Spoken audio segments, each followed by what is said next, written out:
Hello, my friends. How are all the Bitcoiners doing in Canada today? Or wherever you are, around the world, doesn't matter. Wanted to make a quick video today. Wanted to ask you a couple questions. How could the Bitcoin entity be attacked? How could that happen? How could they get people to sell their Bitcoin at a loss? End of year tax selling? We're in December of 2022. They could be pushing people to sell their Bitcoin. How could they do that? They already did the FTX thing. What about a hack? Another hack. Another hack where people are getting their Bitcoin stolen through their hardware wallets. Pick one. I don't know which one. Say Ledger. A bunch of guys from France put together this thing. It's not open source. Who's to say there's not a backdoor there? What happens if people's accounts start disappearing? They log in one day, there's 10 grand in their account, 5 grand in their account. The next day they log in, zero. What do? How is it possible? How did somebody get access to their account? A backdoor in the software? Is it possible?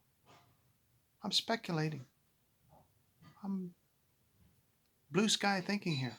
How would you attack the Bitcoin community to get people to sell? They can't destroy the network. They can't go out and destroy all the nodes. It's running. It's running. Decentralized all over the place. They can't attack it. They can't shut it down. But they can control the groupthink. They can control the collective consciousness. They can control the narrative. How do you scare people into selling their Bitcoin? Hack. Hack here, hack there. Another hack. Multiple hacks. They're running out of time. The price has been brought down from 69,000 down to 16,000. How do they get it all the way down to where they want it to be? How do they do that? I don't know.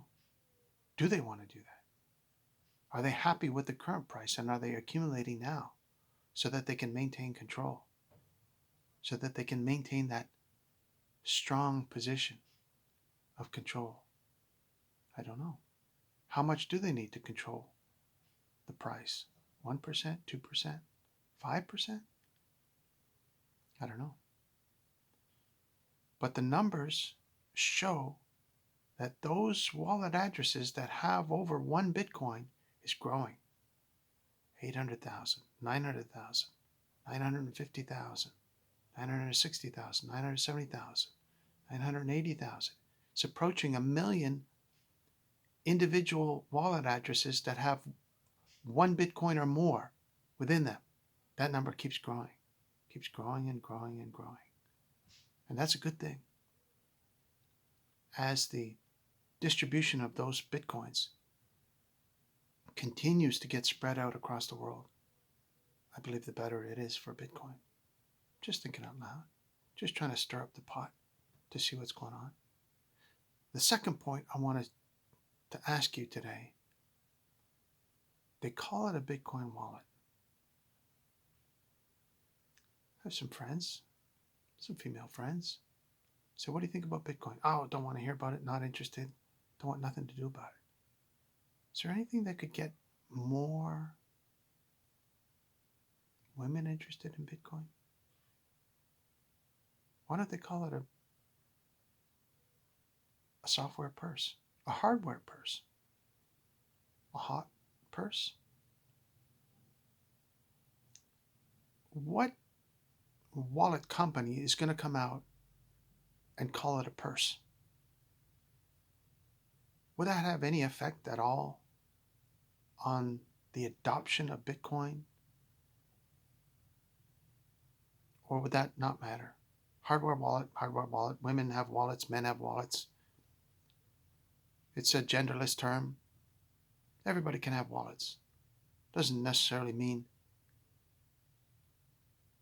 it's a male term. But for someone like myself who's older, what do you think of when you think of the term wallet? You think of that big, fat, thick dad wallet that's full of papers and bills and stuffed receipts and credit cards, and it's a wallet. What does a woman think of when you mention the term wallet? They got a purse. They got a clutch purse. They got a. Do they carry wallets? Yeah, some. Not many. But just a thought. Just a thought. I'm thinking out loud. A marketing term.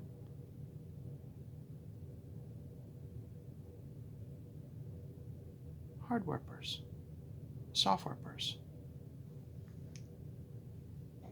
A cold purse. Hot purse. Designer purse. A Bitcoin purse. Isn't it about time that somebody gets with the program and markets that? Just thinking out loud. That's all. Just thinking out loud. I hope you're doing great. I hope you're stacking your sats and setting aside a little bit from every paycheck into a little bit of Satoshis so that that network can grow and get distributed, so that we can work against the decentralized control of money, so to speak. You know what I'm talking about. So I hope you're doing great. If you got any news that you'd like me to cover, or you're interested in, or you got any questions about Bitcoin, I'm still learning myself. I'm just a newbie. I'm just a greenhorn when it comes to Bitcoin, but I'm anxious to learn, and I'm studying a lot, watching a lot of videos by Andreas Antonopoulos and Michael Saylor, and trying to keep my ear to the ground, learn, watching the price action of. Oh, and one last thing I'll leave you with before I go. I've been tracking the top 100 Bitcoin addresses. I think that's insightful information that is freely posted. I'll put a link below this video in case you're interested as well. I imported into a spreadsheet and just been tracking the numbers, the numbers. How many people have this many Bitcoin? How many people have that many Bitcoin? What's happening with the whale addresses, the ones that are, over 100,000? How many is it, 5 or something? Or how many over 10,000? I don't know, 1,965 or something. I forget how many. But that's interesting to track, because you can see those numbers growing and growing every week.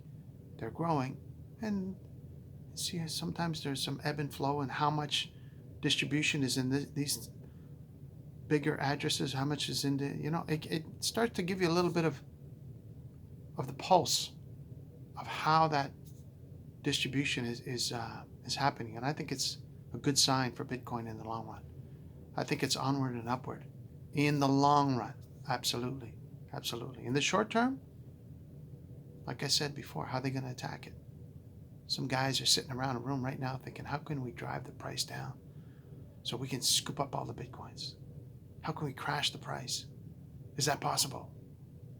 I bet there's people thinking of that. Are they going to succeed? No, they're not.